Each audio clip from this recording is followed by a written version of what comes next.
Welcome to today's episode.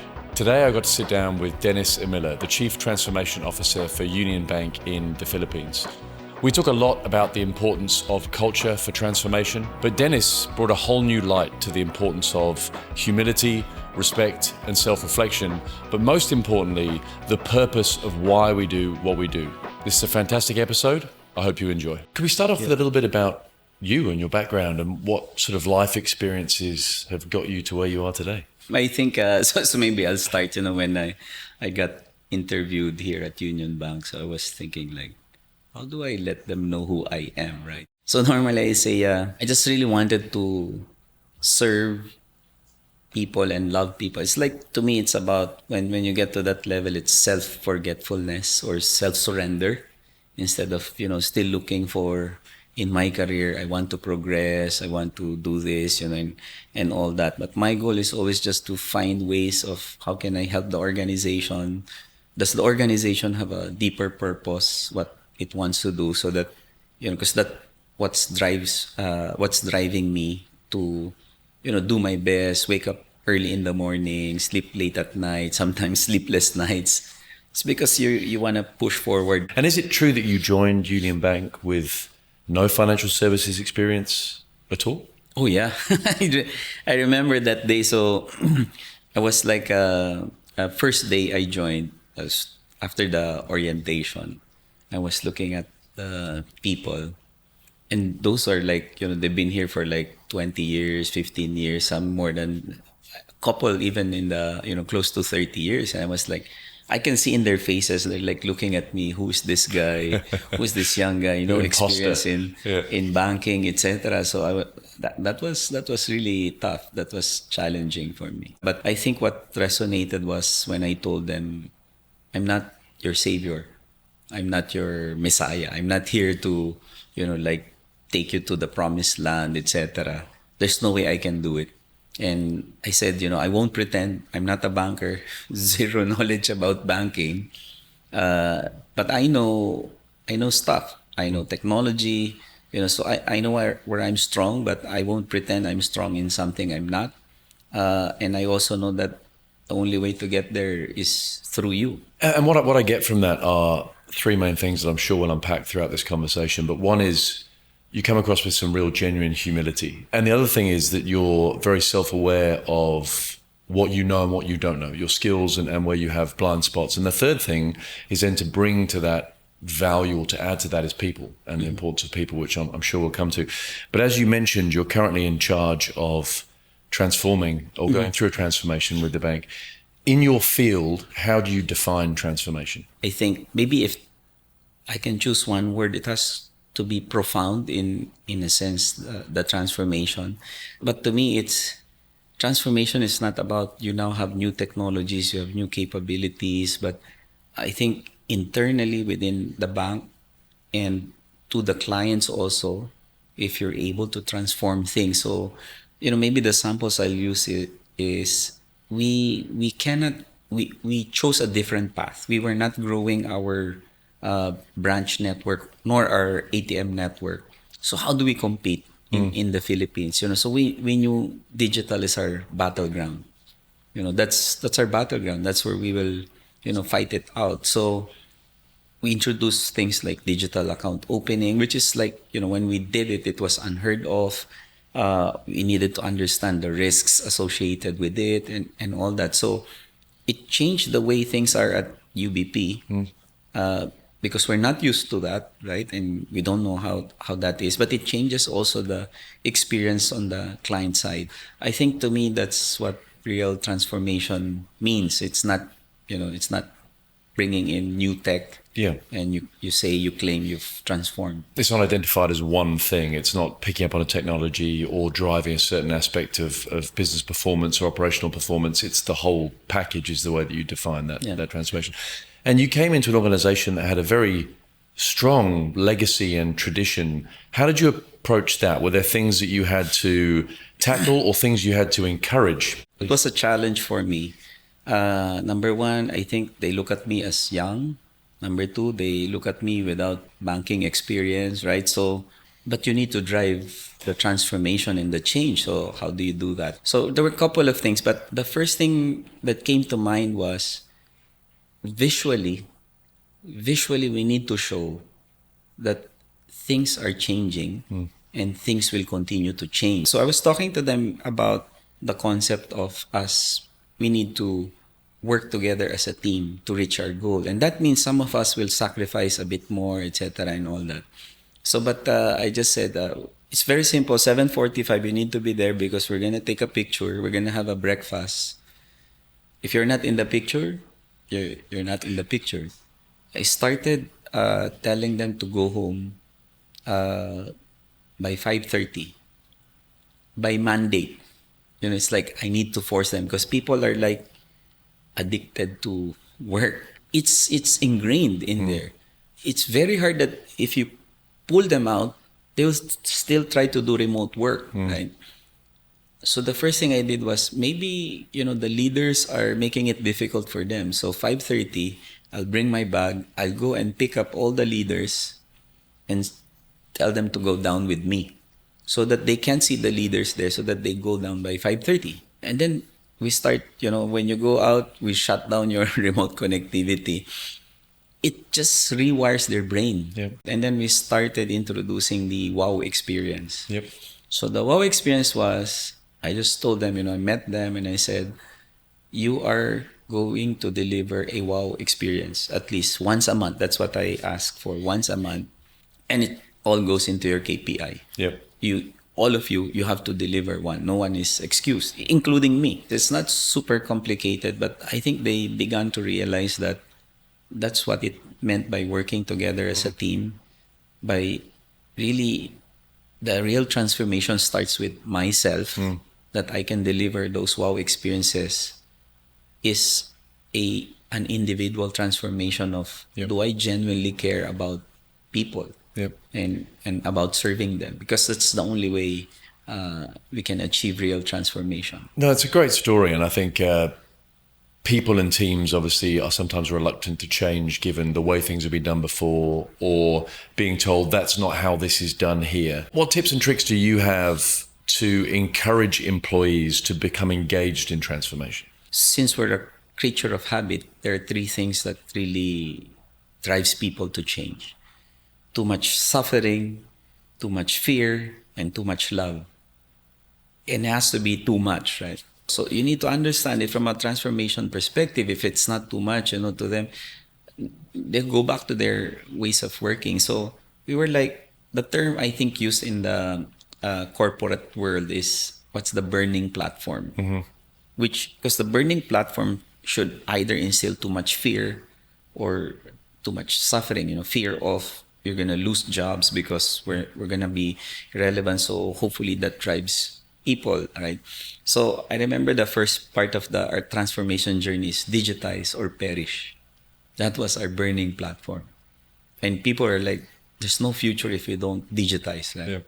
So it's appealing to an emotion of fear and survival, and we were like, we just need to run faster than the last one so that we don't get eaten up, But we had to put up a tagline which we called "Nobody Gets Left Behind."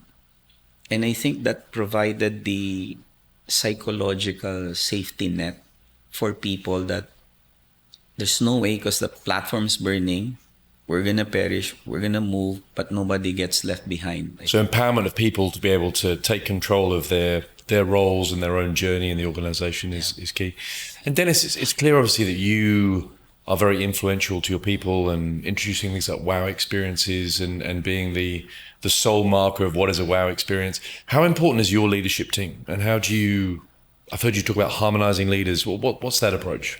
I give leadership sessions with the team because I think you need to understand your leadership team, and then you need to let them understand the deep-rooted value, belief, principle that you're going to be abiding with, because you're going to be working, and you better understand, what are some of the principles. So, but normally, as I mentioned, sometimes what others do is they get people from outside for transformation because, they believe that maybe sometimes people inside are, they don't have an external view. So tendency is to get someone from outside. And some of those leaders that will come in has that thinking that I'm the savior. I'm being brought in because I know what needs to be done. You're all dinosaurs, I'm gonna fix it. We're gonna remove people, etc., and all that. It's what I call polarizing leaders. Because there's lots of really good people that took the organization to where it is. Maybe they do need help to get to the next level, but you cannot just discard them. Yeah. It is you need to harmonize and respect that, and bring them along with you in the journey. And so that's what I say, we need harmonizing leaders. Harmonizing not to the point where you just want to be Mr. Congeniality, but harmonizing in the sense that you need to make them march towards the same purpose. Yeah, so your leadership team is important in growing and nurturing internally, as well as looking at external perspectives, but nurturing those within the organization. We encourage being, sharing your thoughts, your views, and, courageous authenticity. You can share it. But at the end, when a decision is made, we need to all commit to it and align to it. You may think it's A, I think it's B. At the end of, feel free to be passionate about sharing your belief, and we encourage that. To us, it's a gift because we want to understand your perspective. But at the end, we decide, and when we decide, everyone goes there. Yeah, move towards that. Yeah. And you've set some pretty ambitious goals of, I think it's 50 million customers and a million small enterprises. Our moonshot. Yeah, the moonshot. What role does data, technology, innovation, what role does that play in getting towards that goal? When I came in, the bank are only 20+%. So if in 100 million Filipinos, it means only 20 million have a bank account. It's that low, right? Yeah. And I'm coming from a telco, which is like, we're talking about 65 million now, 80 million customers, right? So I began to understand that it's because it's a risk business. So they can live with the corporate and the AB market and stuff, and they can be profitable. Not many would have the courage to go down to the riskier levels, because you're going to provision for losses, etc., and all that, right? And so we started doing that with technology, alternative sources of data for risk scoring, and I was like, I recall one time, when I was beginning to understand what it's about and why it got stuck in that circle. Nobody wants to go deep and reach those market. Number one is we were thinking about historical. So if you don't have historical financial record, you won't get a loan. How can you do that if you don't give you a chance? So the thing that came to my mind is we need to develop a capability to give them a chance, right? So that started, then we started doing we call it the retail loans engine. We started putting in capabilities in there that allows us for people to be given the chance to show, all I need is a chance, and I can be someone that can really make full use of the financial services and be successful. It's a great purpose. As part of the transformation, obviously there are goals for the bank and for the organization, but how do you measure success when it comes to the transformation you're leading? I think you need to be clear about the strategic themes. So if it's about business value, you should be able to measure the uplift, right? So, for example, the digital account opening, we invested on it, but our clients now grew by, we're now at 15 million, which is second highest in the local banking industry, while we're not necessarily the biggest bank. Very easy to calculate the business value. In some cases, you can measure it in terms of growing revenue, bringing costs down, increasing your client base. Very easy to calculate. But in some cases, you just have to accept that it's very hard to quantify.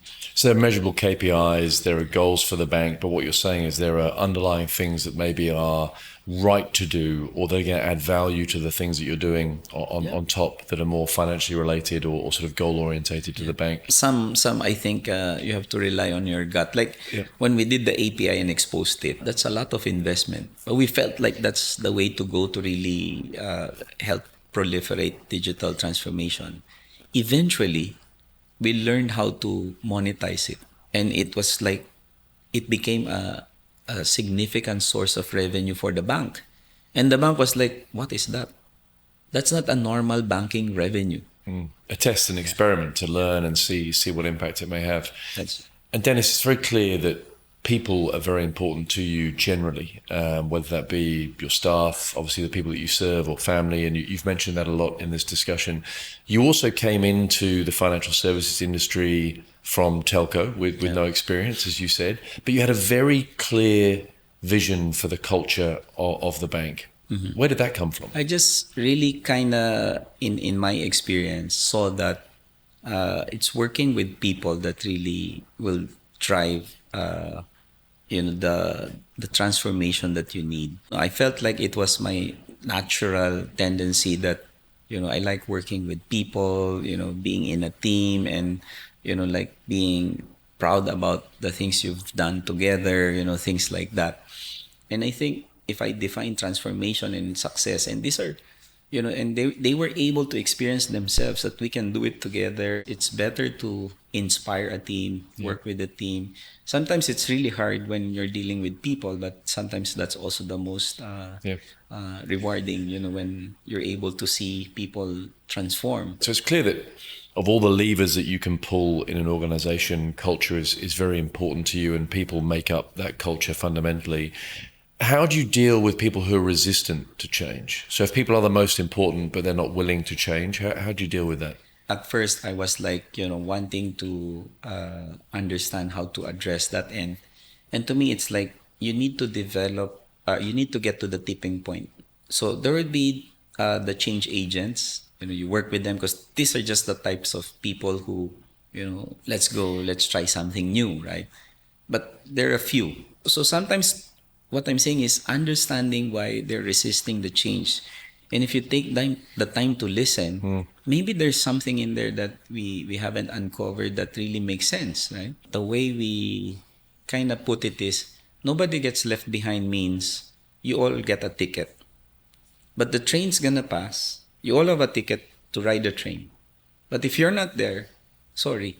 We just have to be honest and courageous enough to accept the fact that if you're not moving, you'll be left behind. Not because we did not give you a ticket, it's your choice. The train will not wait for you forever. Yeah, I like that analogy. You're automatically opted in. Yep. And it's your choice if you'd like to stay opted in or not, which is an easy way of showing that open sort of community, I guess, to change and transformation. Shifting gears to looking ahead, what excites you most about the future of banking and Union Bank's role in that? A lot. So actually, to be honest, it's like, I was trying to look for a layman's term. It's like you're going to compete, whether in whatever sports, basketball, boxing, or whatever. And so naturally, you can think about, am I going to win? Okay, what do I have in me? Who am I going to be fighting with? And so fear can set in, and all those things. It's a heavy load, right? And I was like, and I'm kind of feeling the pressure already, and I was like, it can't be like this because they will feel the energy from me. And I was like, I was thinking about a lot of things, and then it became very simple for me. It's all about your customers. If you stay relevant to the lives of your customers, if you're able to fix problems for them, let them seize opportunities, enrich their lives, etc., then we have a future. Yep. So when I looked at it and I was like, that's what I want to do. I want to be, I want to help people, love people, serve people. And that's where the future is. What is the one lesson you've learned or the biggest obstacle you've overcome that you could give as a piece of advice to people listening today? If there's an advice I can take, it's you must remember that there's suffering in this world. It's not a perfect world. You will not have a perfect boss. Sometimes you won't have a perfect team, perfect organization, But if that void in you is filled up by an infinite source, you're in a different plane, you're at peace. Because you're not looking for external things to fill that up. It's just that you know who it's for. Because if you define success to be, career progression, financial stability, etc., you can, right? But maybe what I'm offering is maybe there's a different type of success that we should all be working towards, and the rest becomes incidental along the way. Brilliant. Dennis, thank you so much for your time today. I've learned a huge amount in our discussion around humility, utmost respect for people, customer centricity, the way that you lead, the way that you try and cultivate culture and people throughout the organization. But the biggest thing that I've taken away from the discussion is that we focus a lot on the what we do and how we do it, but not so much on the why. And I think kind of the purpose that you've resonated today personally, but also how you think about driving purpose into individuals and across an organization has really stood out for me. So thank you so much for your Thank time. you also It's been a pleasure. allowing me to tell my story. Thank you. Brilliant. Thank you very much. Appreciate it.